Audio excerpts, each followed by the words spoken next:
মুখে বা শরীরের অন্যান্য অংশে অবাঞ্ছিত লোমের সমস্যা নতুন নয়।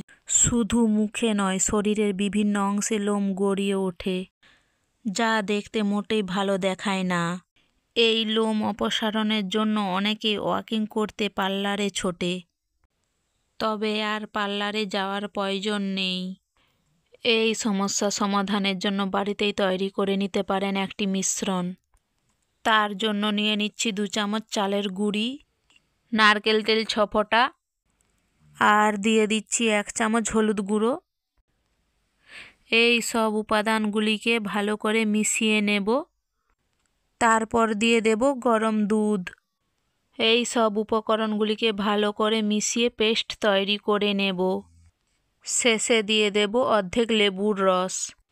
এবার এটিকে ভালো করে মিশিয়ে নেব। এবার এই পেস্টটিকে মুখে ও শরীরের বিভিন্ন জায়গায় লোমের ওপর লাগিয়ে নেব। কিছুক্ষণ অপেক্ষার পর শুকিয়ে গেলে ঈষৎ উষ্ণ গরম জল দিয়ে ধুয়ে নেব।